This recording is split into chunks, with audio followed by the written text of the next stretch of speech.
প্রিয় দর্শক, আসসালামু আলাইকুম। ঈদ মোবারক। পুরো এক মাস জুড়ে আমরা আপনাদেরকে দেখিয়েছি বিভিন্ন স্বাস্থ্যকর পুষ্টিকর খাবারের রেসিপিগুলো। তার ধারাবাহিকতায় আজকের এই শেষ দিনেও আমরা চলে এসেছি আপনাদেরকে মজাদার একটা খাবারের রেসিপি শেখানোর জন্য। আপনাদের সবাইকে স্বাগত জানাচ্ছি মোল্লা সুপার সল্ট আয়োজিত বিশেষ অনুষ্ঠান মোল্লা সুপার সল্ট বাহারি রান্না, co-sponsored by Mollah salt agro food and beverage limited. আপনাদের সাথে আছি আমি তমা রশিদ। আমরা খাবারে চলে যাব, তবে তার আগে আপনাদের জানিয়ে রাখি আপনারা খাবার রান্নায় অবশ্যই ব্যবহার করবেন মোল্লা সুপার সল্ট, কেননা এতে রয়েছে পরিমিত আয়োডিন, যে লবণে মাথা খোলে। এই হলো আমাদের বর্ণা, আর এ হলো ঝর্ণা। এদের বিয়ে হলো রনি আর বনের সাথে। তারপর বাচ্চা বর্ণার পিন্টু আর ঝর্ণার রিন্টু। রনি অফিসের সব সময় চনমনে, আর বনি বর্ণার পিন্টু পড়াশোনায় চ্যাম্পিয়ন। ভাষা দিবস কবে? 21শে ফেব্রুয়ারি। ঝর্ণার রিন্টু সিরাজউদ্দৌলাকে কে মেরেছিল? আমি মারিনি স্যার। দুজনের বাসাতেই একই রকম রান্না হয়। আসলে রহস্য লুকিয়ে আছে লবণে। ঝর্ণা ব্যবহার করে সাধারণ লবণ, আর বর্ণা ব্যবহার করে ভ্যাকুয়াম ইভাপোরেশন পদ্ধতিতে পরিশোধিত মোল্লা সুপার সল্ট, যাতে কোনো ক্ষতিকারক কেমিক্যাল থাকে না। নে, তুইও নে। মোল্লা সুপার সল্ট, যে লবণে মাথা খোলে। আর আজ আমাদেরকে এই স্পেশাল দিনে একটা স্পেশাল খাবার রান্না করে দেখাবেন master chef Daniel C Gomez. স্বাগত জানাচ্ছি। কেমন আছেন? আমি ভালো আছি। আপনি কেমন আছেন? খুব ভালো আছি। কালকে ঈদ, রাতটা পোহানো বাকি খালি। আজ কি করে দেখাচ্ছেন? আমরা রাইস পুডিং বানাবো, এবং আমাদের যে মোল্লা সুগন্ধি চিনি গুঁড়া চাল, এই চাল দিয়ে আমরা আজকে আমাদের এই রাইস পুডিংটা বানাবো। স্পেশালি একটু ফিউশন করব, যেটাতে আমরা মালাই অ্যাড করব। মালাই রাইস পুডিং। ওকে, আমরা কুকিং প্রসেসে চলে যাচ্ছি, তবে তার আগে আমাদের সাথে রয়েছেন একজন সেলিব্রিটি গেস্ট, তাকে ইনভাইট করে দিচ্ছি। আজ আমাদের সাথে আছেন ভীষণ জনপ্রিয় একজন অভিনেতা সুমন পাটোয়ারি। Wow, welcome. ঈদ মোবারক। ঈদ মোবারক। ঈদ মোবারক। ঈদ মোবারক। ঈদ মোবারক। কিছু কথা থাক না গোপন। গোপন। আচ্ছা, ঠিক আছে, গোপনে রাখো।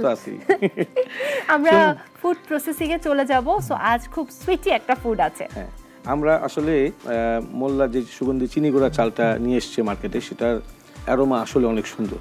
তো আমরা মালাই রাইস পুডিং তৈরি করব। এটাকে যদি আমি একদম সহজ বাংলায় বলি, আমাদের এইটা হচ্ছে ফিন্নি পুডিং, রাইস পুডিং এই ফ্যামিলির, এবং খুবই টেস্টি। তাহলে আজকে বানায় ফেলে কালকে সকালে খেতে পারবে। ঠান্ডা খাইলে কিন্তু সবচেয়ে বেশি ভালো। তাহলে আজকে বানায় রাখবো, তারপরে ঈদের নামাজ পড়ে এসে খেয়ে ফেলবো। তবে একটা কথা বলতে চাই মোল্লা সুগন্ধি চিনি গুঁড়া চাল নিয়ে, এটা সুগন্ধর পাশাপাশি একদম বাছাইকৃত প্রতিটি চাল। এবং হয় না যে ছোটবেলায় পাশের বাসার ভাবি কি রান্না করতো, আমরা উড়ে উড়ে শুনতাম, তো এরকম উড়ে উড়ে শোনার মতো একটা গন্ধ থাকে, ফ্লেভার থাকে। I am a beautiful butterfly. আমরা বানাতে জ্বালিয়ে নিচ্ছি এখন, এবং হিটটা একদম পুরোপুরি থাকবে। আর প্রথমে যেটা আমরা দিয়ে দিব সেটা হচ্ছে ঘিটাকে দিয়ে দেবো। ঘিটা মেল্ট হবে, শুধু প্রপারলি মেল্ট হোক, আমরা বাকি জিনিসটাকে একটু রেডি করব। ওকে, আমরা একটা বোল নিয়ে নিই, কারণ এখানে একটু মিক্সিং এর বিষয় রয়েছে। আমরা এখানে একটু ক্রিম নিব, মালাই। এটা তো কিনতে পাওয়া যায়, এটা রেডিমেড কিনতে পাওয়া যায়। আর এর সাথে আমরা নিয়ে নিব হচ্ছে মিল্ক আর মালাইটাকে আমরা একটু মিক্স করে নিচ্ছি আগেই, যেটা দিয়ে আমি আসলে রান্না করব। এটা দুইটা তিনটা স্টেপ আছে কুকিং এর, খুব ইজি আসলে। একদম কথা বলতে বলতে, টিভি দেখতে দেখতে রান্না করা যায়। হ্যাঁ, খুব ক্রিম টেক্সচার এটা। তাহলে আজকে রান্না করে টিভি লাগাইতে হবে। হ্যাঁ, অবশ্যই তাই। আমরা এর মধ্যে দিয়ে দিব সুগার। সুগারটা আসলে পরিমিত, অনেকে সুগার বেশি খায়, অনেকে কম খায়, তো আমরা একটু কমই রাখবো। ডায়াবেটিস সুগার দিলে কোনো সমস্যা? হ্যাঁ, এটা এখানে আমরা 0 ক্যালো দিতে পারি, কোনো অসুবিধা নেই। এটা আর কালকে যেহেতু ঈদ, তো আজকে আমরা একটু বেশি সুগারই দিচ্ছি। অবশ্যই। আর এটা মিক্স করে নিতে হবে। কেন? রাইস পুডিং রান্না করার সময় যখন সুগারটা চালের সাথে দিয়ে রোস্ট করতে যাও, অনেক সময় এটা বার্ন হয়ে যায়, ক্যারামেলাইজ হয়ে যায়, তখন ওই পুরো রাইস পুডিং এর কালারটাই নষ্ট হয়ে যায়, হোয়াইটিশ আর থাকে না। তো এটাই হচ্ছে ওই টেকনিকটা, যে মিল্ক, মালাই আর এটাকে মিক্স করে নিলে সবচেয়ে বেশি ইজি হবে। এটা মেল্ট হয়ে যাচ্ছে। তো এটা আরোমার জন্য আমরা দিয়ে দেবো হচ্ছে বে লিফ, তেজপাতা, জাস্ট 1 পিস। আর গরম মশলা অনেক বেশি দিলে যে খাবার সুস্বাদু হবে তা না, কিন্তু অতিরিক্ত মাত্রায় দিলে ওভার পাওয়ারিং হলে আর সেটা খেতে ইচ্ছে করে না। জাস্ট দারচিনি স্মল পোর্শন, একটা ক্লোভ, একটা কার্ডামম। গরম মশলা নামে গরম হলেও জিনিসটা ঠান্ডা। আসলে তাই। আমরা একটু রেজিনটা দিয়ে দিব। রেজিনটা দেওয়ার সাথে সাথে এটাকে একটু রোস্ট করে নেব, হালকা করে একটু রোস্ট। এই সেন্ট শীতে যখন আসে তখন আমার খুব ভয় ভয় লাগে। আর এই সাউন্ড না হলে কিন্তু রান্নার মজা নেই। এটাই রান্নার আসল রিদম। পরে আমরা রাইসের যে পাউডারটা, আমরা সেই মোল্লা সুগন্ধি চিনি গুঁড়া রাইসকে একটু ক্র্যাশ করে নিয়েছি। এখন আমরা জাস্ট এটাকে একটু রোস্ট করে দেবো। এটা রোস্ট না করলে সেই রাইস পুডিংটা কিন্তু আর ভালো লাগবে না। ঘিয়ের মধ্যে রোস্ট করছি আমরা, এবং এত সিম্পল রান্না এটা। আর এটা আমাদের দেশে সবচেয়ে বেশি, আগে তো বিয়ে শাদী বা যে কোনো অনুষ্ঠানে এই রাইস পুডিং ফিন্নি মাস্ট এটা থাকবে। না ফিন্নি মাস্ট, হ্যাঁ ফিন্নি মাস্ট। চালটাকে আসলে আমরা কি করেছি? চালটাকে আমরা জাস্ট ব্লেন্ড করে নিয়েছি। এটা ব্লেন্ডও করা যায়, এটা বেটে নিলেও হয়, জাস্ট ক্র্যাশ হইতে হবে, একবারে পাউডার না, ক্র্যাশ হইতে হবে। আমরা এখন এটা জাস্ট একটু রোস্ট হবে নাইসলি। আসলে চান রাতে পায়েসের সুবাস মানেই যেন ঈদটা হয়েই গেছে এখন। শুনুন ভাই, খেয়াল করবেন ঈদের সময় টেবিলে বিরিয়ানি পোলাও টোলাও সব থাকবে, কিন্তু রাইস পুডিং একটা থাকবে, সুইট আইটেম থাকবে অবশ্যই। আমি এটা আজকে শিখে গেলাম, এখন থেকে আমি প্রত্যেক মাসে একবার হলেও এটা রান্না করার চেষ্টা করব। অবশ্যই। আমরা একটা আলমন্ড ফ্লেক্স দিয়ে দেবো, বাস ভেরি লেস। এটা এর সাথে রোস্ট হবে, একটু পেস্তাচিও, বাদামের ফ্লেভার না আসলে তার পুডিং মজা লাগবে। তো আমরা সুন্দর করে এটাকে ভেজে নিচ্ছি। এটা ভাজা হলেই টেস্টটা বেশি লাগে। এটা পুষ্টিকর খাবার আর কি, অনেক পুষ্টিকর, এটা কার্বোহাইড্রেট পুরোটাই। আমরা এখন ওই যে আমাদের যে সুগার সহ মেলানো ছিল মিল্ক এন্ড ক্রিম টুগেদার, এটা আমরা দিয়ে দিলাম। আমরা কিছু এক্সট্রা মিল্ক অ্যাড করবো এটা কুক হওয়ার পরে লাস্টে গিয়ে।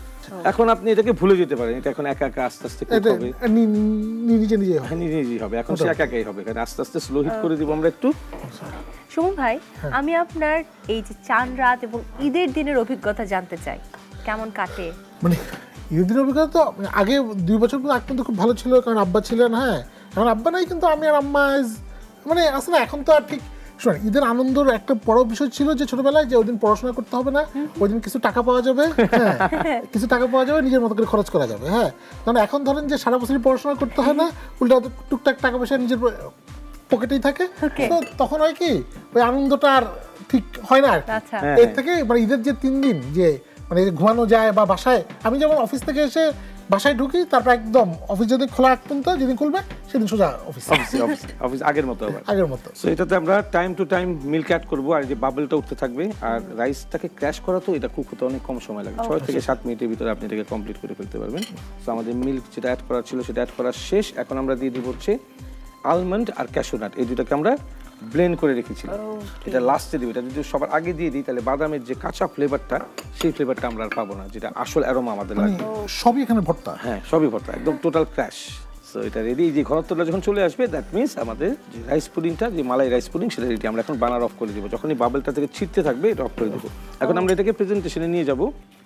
আমি একটু প্রেজেন্টেশনের প্লেটটা চাচ্ছি। এটা স্টেবল হবে হচ্ছে ঠান্ডা হলে পরে। প্রথমের দিকে একটু নরম থাকবে, আর যখনই ঠান্ডা হবে তখন এটা স্টেবল, পুরো স্টেবিলিটি চলে আসবে, কারণ এটা তো স্টার্চ একটা। আমরা এটাকে সুন্দর করে লেডেল দিয়ে বা যে কোনো স্পুন দিয়ে আমরা উঠিয়ে নিব। এবং এটা কিন্তু যে কোনো ডিসপোজেবল কাপে ওভাবে সেট করে 15টা 20টা একসাথে বানিয়ে রেখে দেওয়া যায়, চিলার থেকে বের করবে আর খেতে থাকবে, খুব ইজি। তো আমরা এখন চলে যাবো এটা প্রেজেন্টেশনে। এটা একদম সিম্পল। ট্রাই করতে চান কাল ঈদের দিন? হ্যাঁ, আমি ওই জীবনে আসতে না রমজান এই রোজা শেষে এলো খুশির গায়ে ট্রাই করতে হবে, কিন্তু সালামি না দিলে আমি এটা ট্রাই করতে দিব না। অবশ্যই সালামি দিব। আমরা এখন দিয়ে দিব হচ্ছে পেস্তা। তবে ইফতারে আমরা আজকে ট্রাই করছি। অবশ্যই অবশ্যই আজকে আমরা ঈদের আগের দিনই ট্রাই করে ফেলবো। হ্যাঁ, আলমন্ড ফ্লেক্স, একদম সিম্পল প্রেজেন্টেশন। ওকে, সো শুনুন ভাই, এটাই হচ্ছে আমাদের মালাই রাইস পুডিং। বাহ, দেখতেও সুন্দর, আমি খেতেও সুস্বাদু হবে, আমার লাগবে। ওকে, থ্যাংক ইউ। আসলে এত সহজে যে এই ধরনের একটা রেসিপি রান্না করা যায়, ডেজার্ট আইটেম, আমি জানতামই না। এটা খুব ভালো হলো, আমি এটা প্রায় রান্না করতে পারবো। শেফ, আপনাকে অনেক ধন্যবাদ এটা শেখানোর জন্য। এবং ভাই, আপনাকে অনেক ধন্যবাদ, পুরো সময়টা জুড়ে আমাদের সাথে ছিলেন। অবশ্যই। এখন আমি ওই যে রমজান রোজা শেষে গাইতে গাইতে বাইরে চলে যাব। অত্যাধুনিক ইভাপোরেশন পদ্ধতিতে পরিশোধিত মোল্লা সুপার সল্ট সঠিক মাত্রায় আয়োডিন সমৃদ্ধ, যা মেধা বিকাশে সাহায্য করে। মোল্লা সুপার সল্ট, যে লবণে মাথা খোলে। এবং আপনাদের ঈদ মোবারক। প্রিয় দর্শক, এই ছিল পুরো রমজান মাস জুড়ে আমাদের মজাদার এবং পুষ্টিকর খাবারের রেসিপি। আপনারা খাবার রান্নায় ব্যবহার করতে পারেন মোল্লা সুপার সল্ট, কেননা এতে রয়েছে পরিমিত আয়োডিন, যে লবণে মাথা খোলে। সবাই ভালো থাকবেন, সুস্থ থাকবেন। ঈদ মোবারক।